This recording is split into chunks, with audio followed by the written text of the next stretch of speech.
Alyssa Morton. What an inspiration. She encourages mothers to become entrepreneurs. She herself started one of her first of 5 businesses that she currently has with a 1-year-old and being pregnant. She continues to thrive. She has 5 businesses. She has a podcast that she talks to mothers about creating their own business.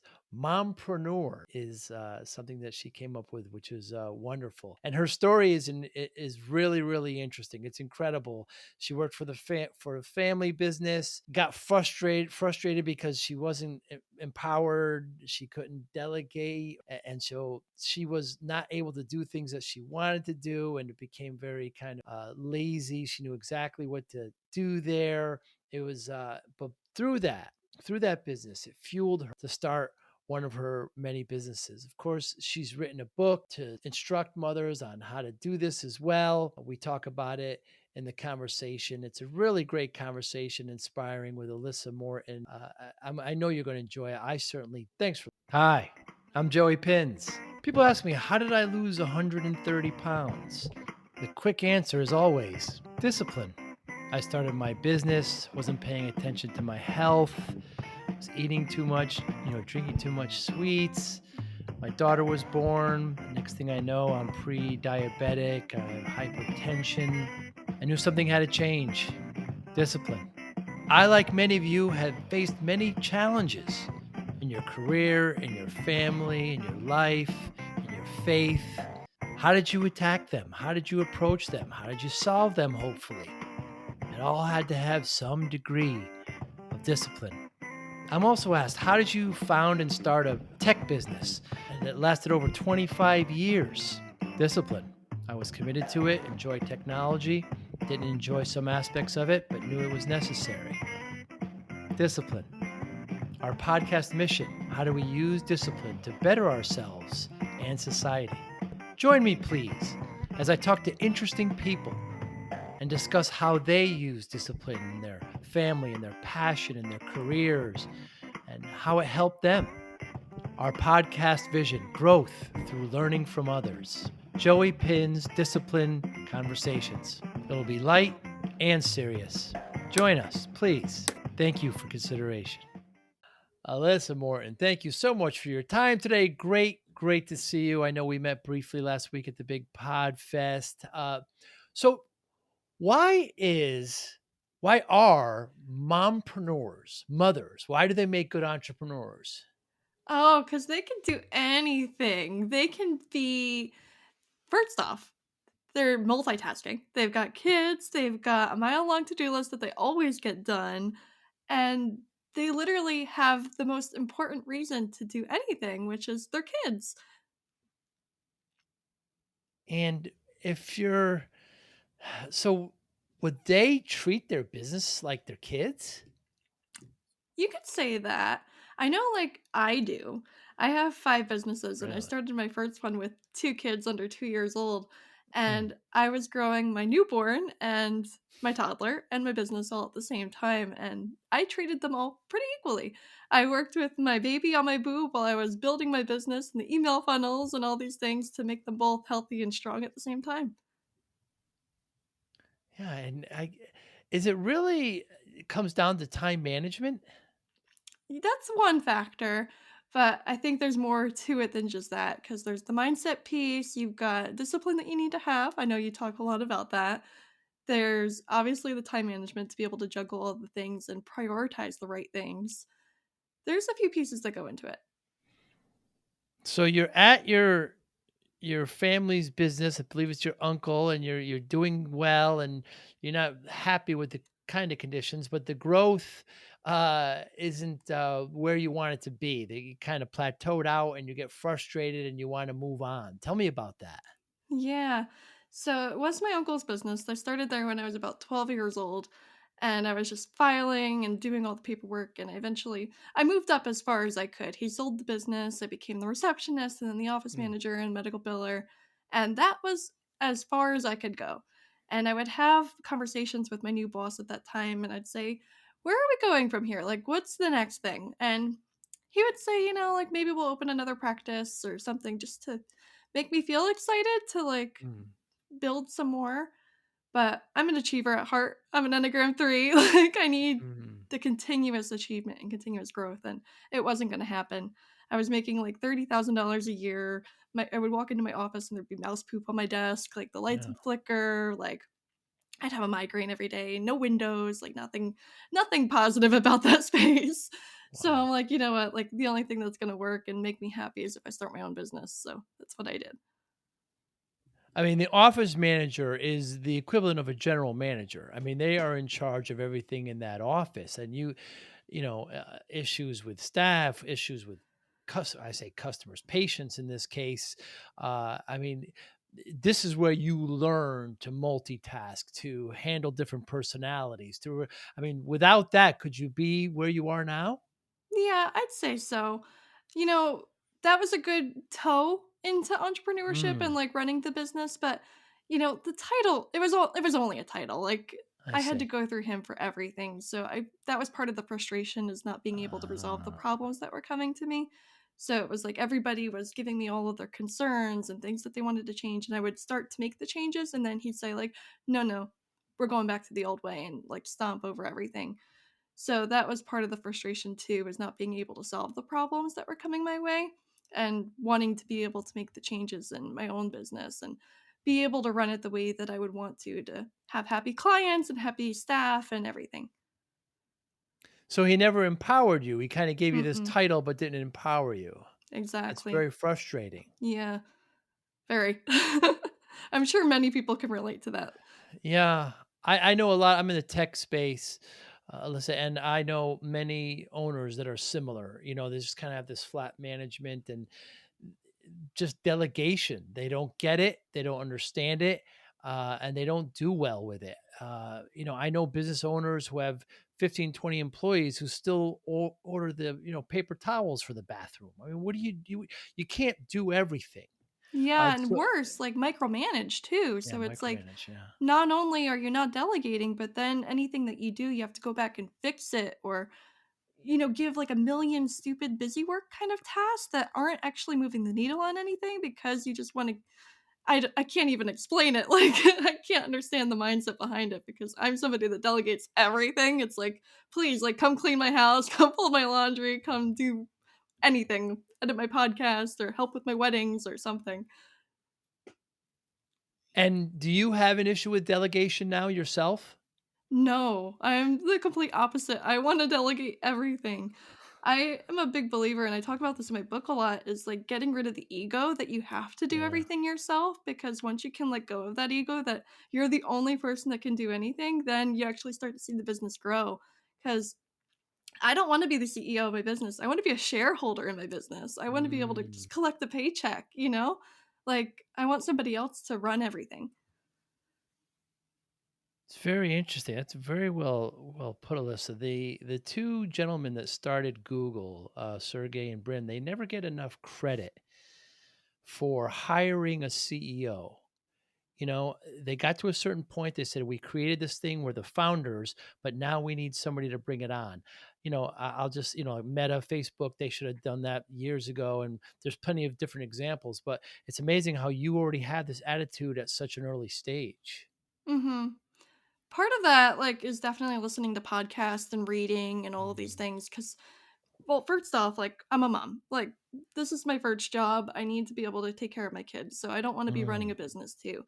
Granted, I know that that's a stepping stone to get to that place, and I'm happy to do that Mm. in the interim, but it keeps me motivated and, as you like to say, like, disciplined to Mm. know that this is a short period of time that I'm hustling like this so that I'm getting to the place where I am a shareholder.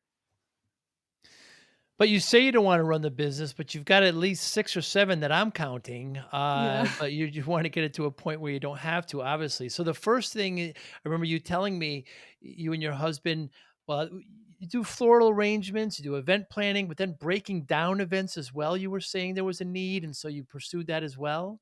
Yeah. So I don't do everything. My husband helps. Yes. I primarily focus on the floral design aspect, but I've gotten to the point where I'm able to systemize it so I don't have to actually be the person doing the events. So I have it automated all through my website so that I don't have to do the one-on-one phone calls that actually like book them for most of the clients that are like the bread and butter ones that are really easy, quick to get done, and I can easily delegate to somebody else to do it because I have all the recipes created, I have the photos of exactly what we're making, and I'm able to just say, "Go do this, use these flowers, it's all ordered, go pick them Mm. up, they're delivered," so it's all systemized. The one-on-one clients that I work with, those are different. I only like to limit them to like 12 per year so that it's just like 1 a month and it keeps me creatively fulfilled. Those are the big ones that are like ten to $30,000 for just flowers, and it's just something that you get to have fun with because you're creating big epic things. So I've gotten to a place where I was able to systemize that so it's less, actual work. And then I have a bookkeeper, an accountant, and everybody that does all that kind of stuff. It does that. Um, Yeah, before I said time management is really important, but automation is as mhm, well. big time. Yeah.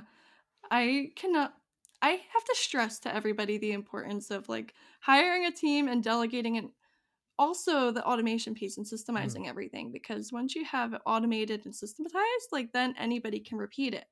So once you have that in place, then it's easy to just copy paste and then just make slight improvements that make it better over time.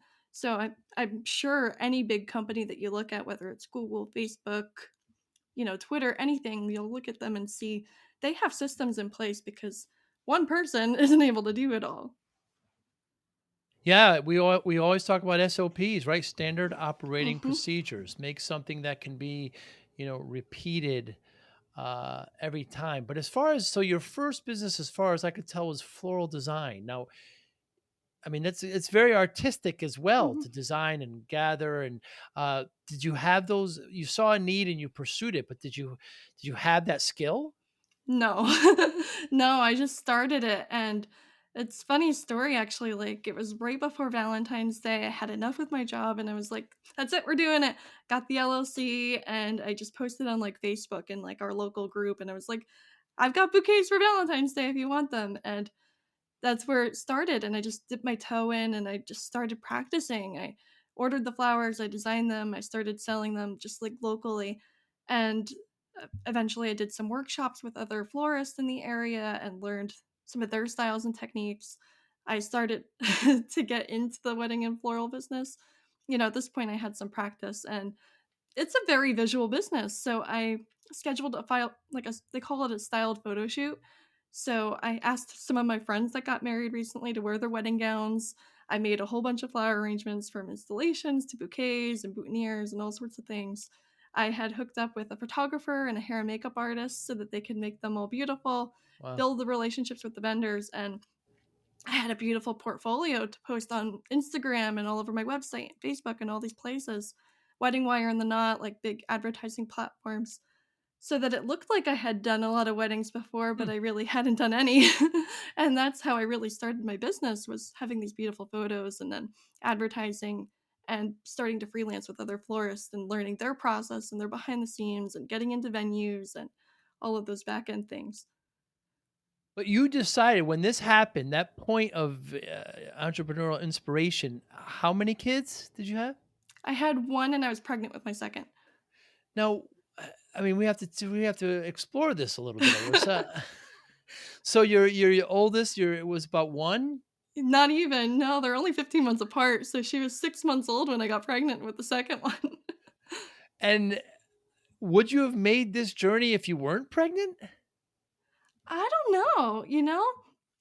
I don't know if I would have taken the step, but I was really comfortable in that place, but I was also really frustrated, so Mm. it's like a catch-22 almost. It's like, how long, like, would it have taken for, like, that feather to break the camel's back? 'Cause it was like that for 10 years when I was there, so how much longer would it have taken before I finally took the jump? I don't know. Wow.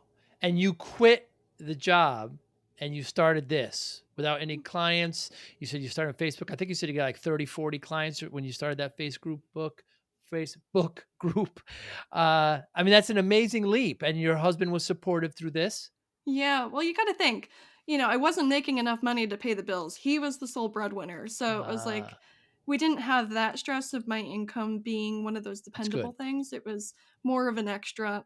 I shouldn't say extra because we didn't use anything for anything fun, really. It was Mm. it was a good help, but He was like, "You know what? I trust you. I know that you've got this passion to do this thing and you're gonna make it happen. I know you. Like, you've got this achieving personality." So he trusted me and it ended up making six figures that first year. Wow. Yeah. Wow. Then you have your second child and you decide to start a podcast that helps mothers start their business. Mhm. Yeah, even though I was working more than I ever had in my life, I never felt Right. more fulfilled, and I was like, "You know what? If I can do this, I've got 2 kids, they're under 2 years old, I've got a baby on my boob while I'm doing this thing. They can do it too, like, they need to see that it's possible, they need to see that it can happen and that you can achieve whatever you want to achieve as long as you just start, like, you just have to start and create the momentum, like, it's okay if it's messy, it's okay if you don't know how to do the thing because it will you can do it, like, you'll figure it out along the way."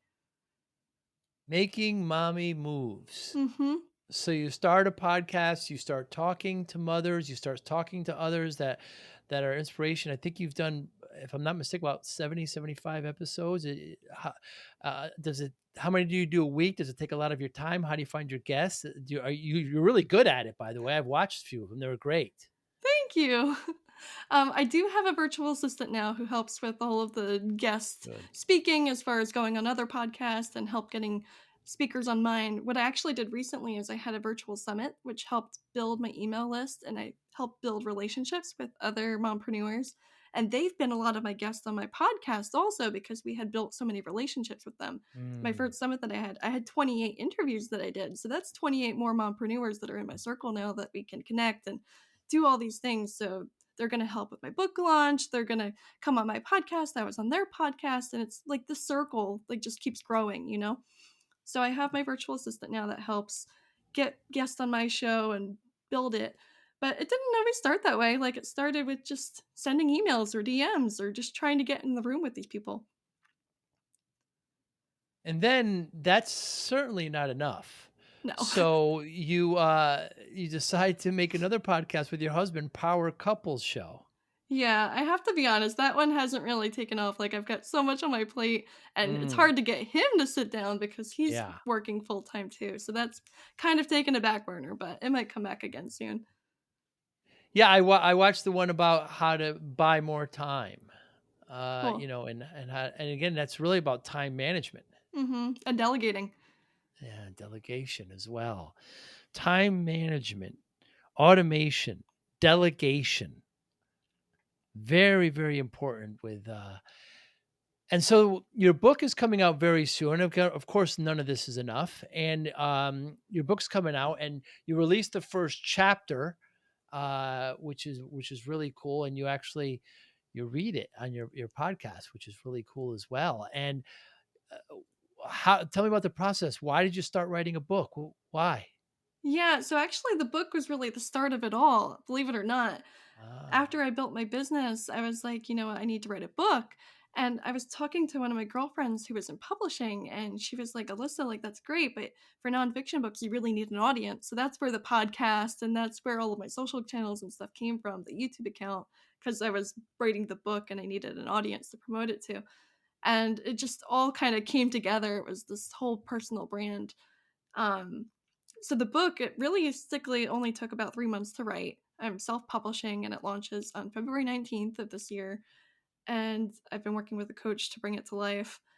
And that has been a game changer for me because I need the extra kind of oomph and Mm. somebody that has walked before me to show me how to do it as far as the back end of self-publishing and everything. I didn't want to give up all my rights going with a traditional publisher.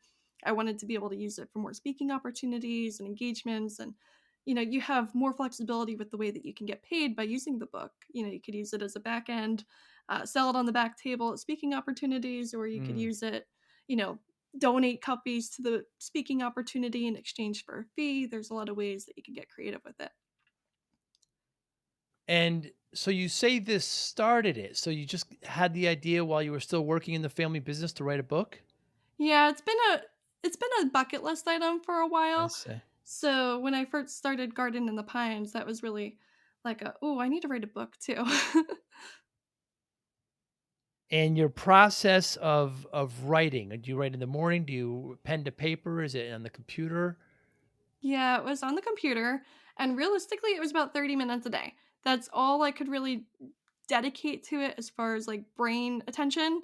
Like, I would get burnt out, and once I noticed that it wasn't flowing anymore, I was like, "Okay, it's time to take a break, and we'll come back to it tomorrow." If I had, like, a burst of inspiration, I'd go back on Google and finish it or write out whatever I was feeling, but it was messy, like, I wasn't going back and self-editing while I was writing, it was just spill Mm. it out all on paper, and then I can go back and edit later, and that's what I did, and, it was done the first draft in 30 days, and then I spent probably 2 weeks self-editing before it went to my editor for another, like, 3 weeks, and while that was all happening, then the cover was being designed, and after it was done editing, it went to the formatter, and believe it or not, I think the cover actually took the longest. Really? Yeah. You just couldn't be satisfied with what the drafts they were giving you? I wasn't sure like, I didn't actually have a vision of what I wanted it to look like in my head, Mm. so it took a few drafts to be able to say, like, "Ooh, I like these concepts. Let me poll the audience and see what they think." So it was more of that kind of route that I took, like, I didn't have a big vision of it in my head, I just knew that wasn't it. So you started this before you started any of your businesses? No. No, No. it was after I started Garden in the Pines. I see. The floral. I see. And did you outline it first? Did you Yeah, storyboard? so I started working with the coach and he took me through his process. His name's Jake Kelfer. He does Big Idea Bestseller and he had like a challenge happening like for free that you could sign up and write a book with him for 90 days. So I did the outline phase and the writing phase while he had that free challenge. And then after I finished writing, I signed on to work with him to finish the actual getting it out part. Wow. Would you write another one? How did you find the whole experience? Yeah, I would definitely. I actually started another one already, I but see. it's unrelated to the mom thing. It's in the floral business industry. But that route I might actually pursue going to an actual publisher for because there's a hole in the market that I found that we can fill. So I'm interested to see how that could work potentially. And if it doesn't work out, like I'll happily self publish it, but I'm just interested to see how that could work. Expand on that, please. The self-publishing versus going bringing it to a house. Yeah. So this one that I'm thinking about is for preservation, like preserving your flowers, because there's realistically, I haven't found any books recently published about it and nothing with the way that we do it. So we use resin to preserve the flowers and we create different pieces of art out of them. And they could be end tables or kitchen tables or, charcuterie boards, like all sorts of different functional Hmm. pieces. And the only thing I found are from the 80s, like actually pressing flowers and putting them in a frame. So I wanted to take it to a publisher and say, "Look, like there's a need for this book to be out in the world and not have to worry about like I don't know if I would use it for speaking opportunities the same with that I Mm, would for this book." interesting. Your Yeah. approach to business and how you run it, is it more art than science? I wouldn't say art. I would say systemized. Mm, Like I that's wouldn't say science. science either, but Mm. systemized, I think. So is everything documented? So do you ever kind of wing things or decide things that you don't have a plan for? Yeah. So I have what I call a quick start personality, so I immediately think of idea and then I bring it to action like that same day. Whether that's like a website to build the sales page for it or Hmm. creating the process or filling in one of my team members on what we're doing to bring it to life. So like the book idea that I had like for preservation, immediately I started the outline and I had it all outlined that night. So it's just I just have this way of immediately taking action on it to get the momentum going and then I can have my team help me follow through. You're afraid if you don't do it right away, you'll lose it? Like, while the idea is fresh, I wanna get everything out. So whether that's, documenting it so that I have all of the ideas. This is like I guess it's part of, like, being a mom. I feel like I have a million things in my head all at the same time, Mm. so I have to dump it out of my head, otherwise I might forget it. Mind map? You ever mind map? I like lists. So, like, I use Asana typically so that I can do, like, lists within a Yeah. list. Um a more organized mind map, I guess. Yeah, it sure is. And you alluded to it in the beginning of the conversation, but I never heard of it, the Enneagram 3. Yeah. What is it? I looked There's it up not. quick. It's like a personality? Yeah, there's personality types. So there's like 9 of them, and each person has their own personality type, and I'm a 3, which is they call it the achiever. So there's like people pleasers, there's achievers. I don't know them all, but I'm an achiever to the core, and it's funny because when I was young, my parents and my grandparents used to call me like I'd have the number one syndrome, is what they'd call it. Like I had Hmm, to be number one in everything. So I had to be first of the line, like in kindergarten, or top of the attendance roster, which worked well because my last name was Balo, so it was AB. So it was hmm. easy to do that. Um, but it followed through like throughout sports and being honor roll and president's list and all of these things. So, in entrepreneurship, it pushes me to be the best in everything that I can do to one up myself. So it's like, okay, I did 100 grand this year. Now let's do 125. Let's do 150. Like to Mm. keep pushing forward, which is kind of cool. Like now that I think about it, because it used to make me really insecure as a kid. Does your drive and your determination sometimes, get in the way of other things? It seems to me you're so focused, and you do well at time management, but I guess I'm asking, what are you bad at? Yeah. Um, Good question. I'm bad at prioritizing myself. Ah. So self-care kind of aspect, I Hmm. struggle with that, so I have to really try to build it into my calendar and force myself to do those things. Um, that's probably the best one that I can think of. Well, listen, I started my tech business in '93, and you know my story. I wasn't paying attention to myself, and I found myself at 340 pounds. Mhm. And this is before kids. This is before wife, and no, I'm sorry. When I started the business without that, but I got married. I had a daughter, and the doctor said to me, if you don't lose the weight, you're not going to see her graduate. And I was pre-diabetic. There was pre-hypertension, and that's all I needed to hear. It took me about a year and a half, and I lost 130 pounds. I just did a lot of things, obviously, with my diet and exercise. But people always ask me how I did it, and I always say discipline. So, how does discipline play a role in your life? Yeah, I would say that it's at the core of everything that I do as far as owning and operating the businesses, making sure that I get up and journal every morning, making sure that I'm meal prepping on Sundays so that I have the food to easily just grab out of the fridge and throw it in the freezer so that, I can eat it that day. Mm. Um, if I can't make it to the grocery store, being able to order like healthy meal prepped items so that I'm able to still continue to take care of myself in that way. So you say the self care is on the last of your list. How do we get that up? How do we get that a higher priority, Alyssa? Probably making sure that it's not scheduled after everything else, making sure that it's Mm. scheduled before everything else. So, what I normally do, or what is like easy to do, is you have so many more important things, it seems, or that seem more important.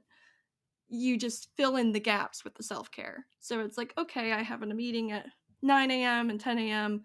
Okay, 12 is free. Let's do something here.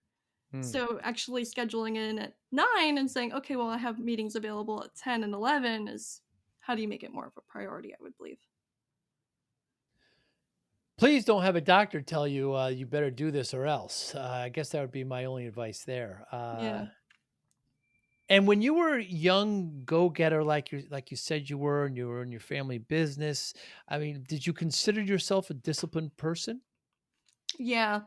I would, I alluded to with the honor roll and president's list Yeah. and all those things with sports, working with my uncle at 12 years old in the chiropractic office, all of those things, I made sure that I showed up every day on time and made sure I got my homework done and all of those things. So I'd say so. Wow. It seems to me that you're focused, you're disciplined, you're very structured, you automate.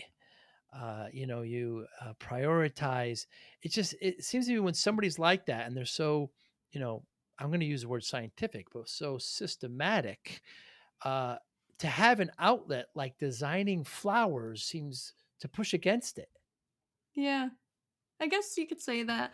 It gives you, like, that kind of harmonious, like, balance to have Mm, the organization and, like, all of the business, like, rough, I wanna say, like, all those rough edges of, mm. boxes, and then having the floral design is very, like, flowy, like, you're able to let all of that out and express yourself in a special way. So, I think it's a nice balance, actually. Hmm. You have great Instagram, you have great social media, and one of your recent posts I really enjoyed. You had it kind of, you know, three kind of quotes there that you cite. Comfort was my enemy. Explain. Yeah. So, those are all excerpts from my book for anybody Yeah. that wants to get it, and I talk about in that chapter about how I was working at the chiropractic office and it was just comfortable to be able to show up and know what it was expected of the day. I knew exactly what I could get away with, like how much work I needed to get done that day. I knew what the paycheck would look like. I knew that I could go into my office and not really have anybody bother me. Like all of those things were really comfortable for me. Hmm. So once I realized that I was feeding like the comfort, I needed to break away from it in order to see the change. It seems to me you're equating comfort with kind of complacency. You just Mhm. kind of got. Yeah. I was addicted to feeling safe. Yeah. Feeling safe and knowing that I knew what to expect. Like there was no change, like no fear. Like I knew exactly what was going to be happening. There wasn't any kind of uncertainty about my job or anything. I Hmm. knew like I ran that office and that I wasn't going to be fired. I didn't have to worry about anything. And being an entrepreneur, everything is unknown. You don't know when your next paycheck is Hmm. coming. You don't know anything. Everything's up in the air. So it was it was a safe feeling.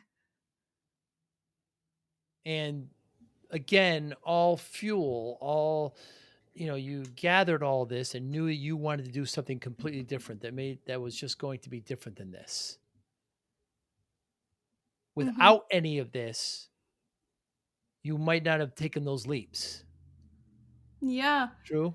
Yeah, I talk about it a lot in my book about all of the mindsets that I had while I was working with this man, and they all really fueled this need within me to be able to prove to myself that I could do the things that I knew that I could, to see that I had value, that while I was being like basically all of my ideas were peed on, like I knew that they were good ideas and that Wow. if I brought it to life, they would be successful and they would work. So it was this constant like belittling that I felt like I needed to prove that I could do it. The change that needed to be made on my journey of personal growth was my actual career, was actually my career. Exactly. More quotes from your book. Oh,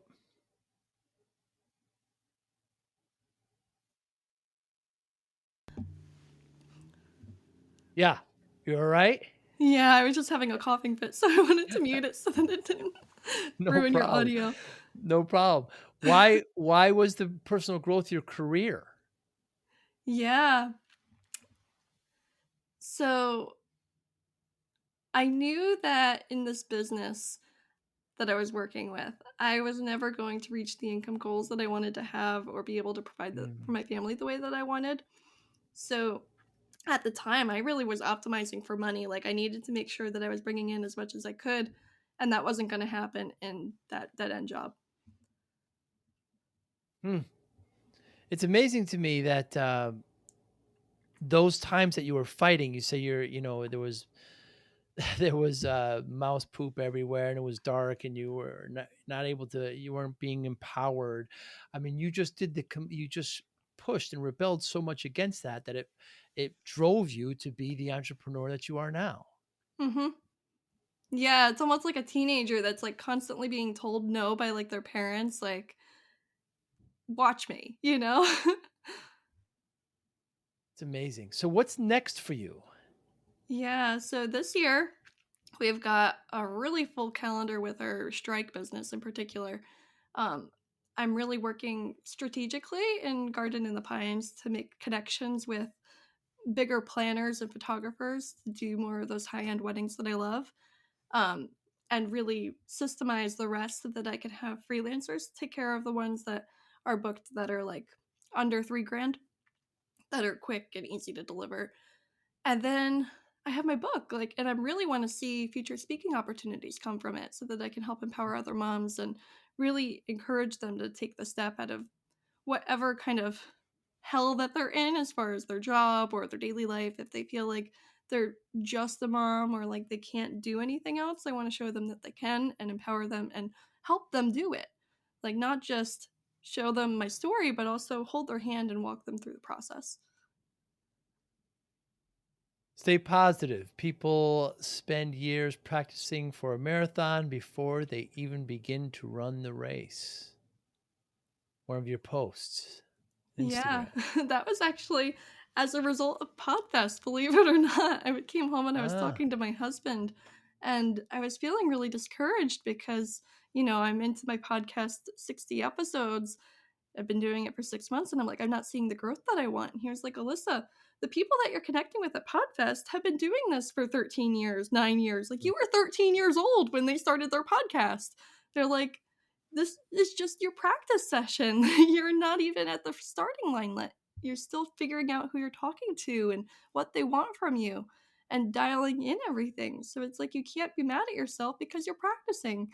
He's like, once you figure all of that stuff out, you'll be at the starting line, which was a really, really cool perspective because yeah. I was really feeling down. I guess is the best way to put it. Interesting. You left that event last week feeling down, feeling like intimidated, overwhelmed. Yeah, a little bit. Very overwhelmed, especially by all the content that everybody was saying that we should be putting out. Um, Huh. I already feel like I'm putting out a ton of content between the blog and the podcast and the book and all of these things. I was like, how much more can I be doing? And talking to my husband, he helped me dial it in a lot. Very, very, very interesting. Yeah, I came away from that impressed that there were people out there, really trying to do well at this. I actually, I was, I was pleasantly surprised. Alyssa Morton, what motivates you? Oh, I think we talked about this a little bit. Definitely my kids and my husband, because I feel indebted to my husband actually. Like, I feel like he's put so much trust in me to make it happen that I feel like I have to make it happen for him as far as like our income goals and the success that we want to have for our future. I feel like I need to be a good example for my kids because I don't want them to ever end up in that kind of office where they feel unempowered and Mm. like they can't do anything. And I want to be an inspiration for other moms that they can do it too. So that motivates me. It's interesting to me that you don't want them to be in that office, but it was that office that partially shaped what you're doing now. Yeah, it's interesting, isn't it? It's like one of those things that like you want the best for your kids, but they Right. sometimes the best is actually the worst. Yeah. Yeah, I have daughters myself. They're a little older, of course, but I want them to, you know, experience failure, but experience it quickly and learn from it. But hopefully, not as much pain. As a Yeah. parent, you don't want your children to endure any pain, but it's inevitable and eventually good for them. Yeah, definitely. Like I don't want them to take 10 years to learn the lesson like working in that office, Right. but I want them I want them to feel empowered that they can do it. Mm, that's important. Yeah, feeling empowered and still giving them that sense that they have to fight for it is very Mhm. tough too. I think to me anyway, one of the worst things to be called is lazy because if you're Mhm. lazy, that means you can do it, but you just don't want to. That's that's I don't my 2 cents. How do you measure success, Alyssa? Oh, I measure success by comparing it to myself. So I keep a brag book, is what I call it, and I document all of my wins. And it really helps me to feel like I'm making progress toward my goals. So I have, let's just say like a timeline or a plan of what I want to see happen. And then I have a documented list of everything that I'm doing. And it helps build the confidence in myself so that I feel like I've actually accomplished something. Especially like when it's hard not to do this, but I know we all do is like we compare ourselves. And that's what I was doing at Podfest was comparing myself to the other successful podcasters, and we do this all the time, whether it's with business or social media. It's like somebody else made more money than you, but it's like, okay, but what were their expenses? So let's just say they had $100,000 launch for their course, but they worked all year to get to that $100,000 mark. It wasn't just a 1 week kind of paycheck kind of thing. So being able to, I guess, know that you're happy, like understanding what you want for success and then being able to compare it to what you've done so far and making sure that you're checking those boxes to feel that success, I guess. Hmm. Expand on brag book. This is fascinating to me. You actually have a actual notebook, a Yeah. paper notebook, and you write down your wins. Yeah, I have a composition notebook just from like Dollar Tree and I write down Mm. all of my wins for the day. So it could be like I added two people to my email list or I booked a wedding or I had a good relationship or a good interview with this person or I let's say like my daughter ate all of her macaroni today, like Huh. whatever it is. And these are all just little wins that add up over the big time. Almost almost like a gratitude check. Yeah, a little bit. Um I have one of those too, like where I write down everything that I'm grateful for that day. But this one helps to really help me feel like I've accomplished something. So, on those days where it feels like you've done a million things but haven't done anything, like it helps me to like recheck myself and say like, "Look, you did a lot today." It's like we had a lot of big things happen today, and they might seem small in comparison. So it's like, "Yeah, I want to have a 5,000 person email list." And it's like, "Well, my email list grew 3 people today." It's like that's a win.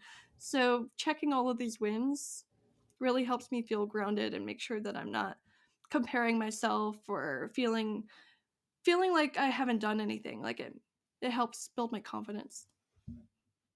All too often, I find that business owners don't celebrate wins enough. They reach a goal or they get a big sale and they just move on. They Mhm. just, and I'm guilty of that too sometimes. But you found a way to circumvent that, even to the smallest, winning a big client, certainly be something large, but down to the smallest thing as well. That's a really cool idea, Lissa. Thanks. Yeah, I heard it on I think it was a podcast that I was listening to and I was like, "Oh, I need to start doing that because like you, like I would feel that way all the time that I was just waiting for the next thing or wanting for the next thing." So it's like Mm. I'd meet a goal and then it's like, "Okay, what's the next one?" But like seeing the progress and being able to look back on it and say like, "Wow, look how much we grew this year," or "Look how much we grew this week." It's like really mind-opening.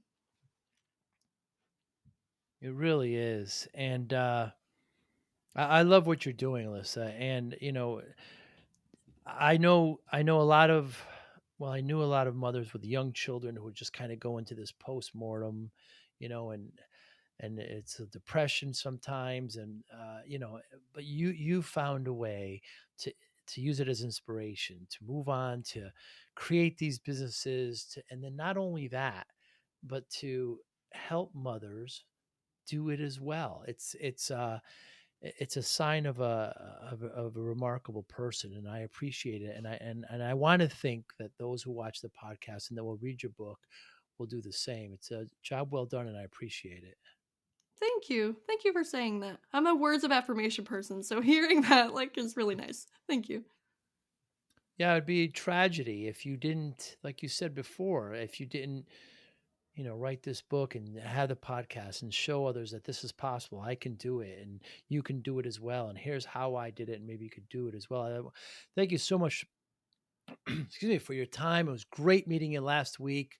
And how can we get in touch with you? Anybody that's listening? Yeah, I always direct everybody right to my website. It's at blissmorton.com and you can get all of my socials. You can see all the businesses right on there. Yeah, it's a great starting point. Great website, LYSS Morton, MORTON.com. We'll certainly put it in the show notes. So great meeting you. If I'm ever, I know where you are generally in the country.